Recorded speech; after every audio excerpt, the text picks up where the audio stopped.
इस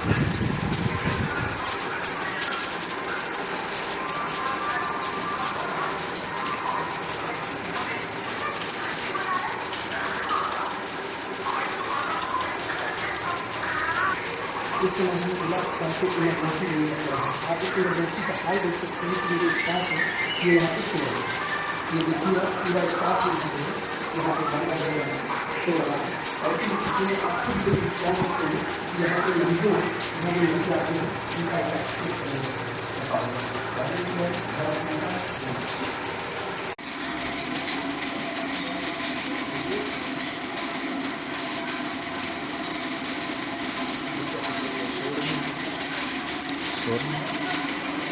अरे खोलो।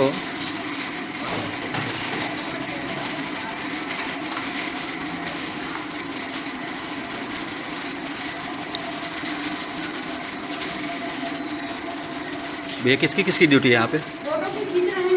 किसकी ड्यूटी है? आप लोग सो रहे हैं यहाँ पे? सो कहाँ रहे हैं, सोते हुए आपको दिख रहे हैं। सो तो रहे हैं, सो नहीं रहे हैं। वो लड़का वैसे लेट गया है। तो नर्स क्या नाम है आपका? ड्रेस नर्स हैं क्या आप? ड्रेस रखने हैं जी, अभी उतार दिए हैं। अभी उतार दी हैं। आपका क्या नाम है? आपका क्या नाम है?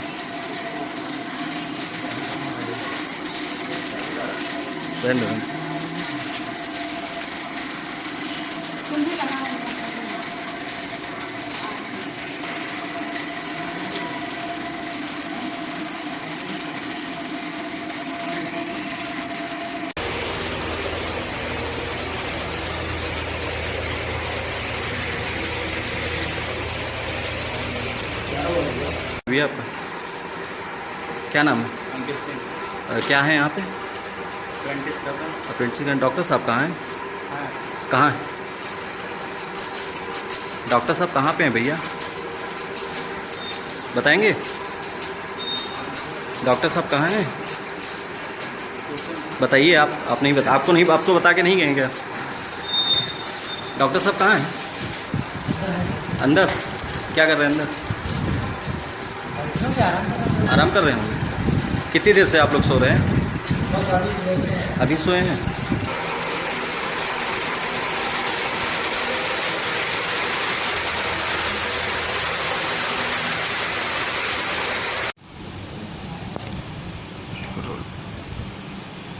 परिचय सर। मैं डॉक्टर रतन कुमार, अपर निदेशक देवी प्रवचन मंडल गोंडा। रात में हॉस्पिटल में हमने रियलिटी चेक किया, पता लगा कि आपके स्टाफ डॉक्टर सभी सोते नजर आए। रात्रि जो रात के कालीन जिनकी ड्यूटी लगाई जाती है,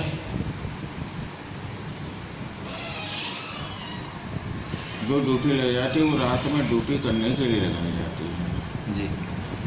यदि उसका उनके पास कार आता है तो वो जरूर करते हैं, उसमें कोई लापरवाही नहीं होती है। अगर कोई सोता नजर आया हुआ इमरजेंसी में पूरा स्टाफ आपका सो रहा था। इमरजेंसी ड्यूटी पर थे डॉक्टर आपके टीपी जायसवाल, वो भी सो रहे थे इमरजेंसी के बगल वाले कक्ष में बढ़िया पंखा लगाकर।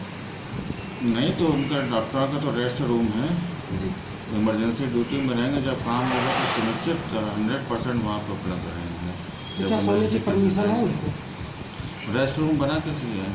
सोने के लिए रेस्ट रूम में आप आदमी ड्यूटी पे है, जब कोई इमरजेंसी आएगी वो डील करेगा।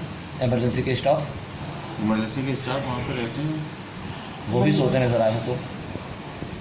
ना ऐसा नहीं है। इमरजेंसी स्टाफ अगर सोएगा तो फिर क्या कहते हैं कि डॉक्टर को कौन बुलाएगा? हमारे पास वीडियो है। मेरे पास वीडियो है। क्या कहना चाहते हैं? हाँ, तो उसको निर्देशित किया जाएगा कि रात्रि में इमरजेंसी ड्यूटी में अपना ड्यूटी जाके करें, जिससे कार्रवाई की बात मैं बार बार आपसे पूछ रहा हूँ एडी साहब, मैं कार्रवाई की बात पूछ रहा हूँ। निर्देशित तो आप हमेशा करते हैं, मुख्यमंत्री भी निर्देशित ही कर रहे हैं, मैं कार्रवाई की बात पूछ रहा हूँ। कैमरे में सोते हुए तक तस्वीरें कैद हुई हैं। कार्रवाई तो स्पष्टीकरण लेकर सुनिश्चित तौर पर कार्रवाई की जाएगी। नर्स जो थी वो कमरा बंद करके अंदर, लाइट ऑफ था, कमरा अंदर से बंद था। एबसेंट तो नहीं थी, उपस्थित थे ड्यूटी पे, सो रही थी अंदर। हाँ तो ठीक है, उनके लिए पुनः क्या कहते हैं कि स्पष्टीकरण लेके कार्रवाई। ब्लड बैंक का क्या सिस्टम है? ब्लड बैंक में 24 आवर चलता है ना? ताला लगा हुआ हो तो ना, इसमें स्टाफ रहता है हमेशा। बार बार मैं कह रहा हूँ, मैंने रियलिटी चेक किया है, उसमें वीडियोस है मेरे सामने। हाँ, तो वो उसका संज्ञान आ गया हमारे पास, उसका आता है तो उसको निश्चित तौर पर जो संबंधित कर्मचारी संज्ञान आता नहीं है, संज्ञान दे रहा हूँ ईडी साहब मैं आपको। तो ये जो संज्ञान मेरे है उसके लिए उसने स्पष्टीकरण मांग के और उसे कार्रवाई की जाएगी। कार्रवाई क्या की जाएगी, मैं बार बार यही पूछ रहा हूँ। स्पष्टीकरण होता है, बात आती है, आप लोग का जवाब ये होता है कि हाँ मामला संज्ञान में है, कार्रवाई की जाएगी। आवश्यक कार्रवाई के लिए कुछ दूसरे पक्ष का स्पष्टीकरण प्राप्त करना बहुत जरूरी है। उसके पश्चात कार्रवाई। ब्लड बैंक जैसी महत्वपूर्ण जगह हॉस्पिटल के अंतर्गत, वहाँ ताला लगा हुआ है, खटखटाने के बावजूद भी वहाँ से कोई निकल नहीं रहा है अंदर से। हाँ, तो ये जो संज्ञान में है उसमें स्पष्टीकरण लेकर आवश्यक कार्रवाई की जाएगी। भविष्य में इस तरह की पुनरावृत्ति न हो।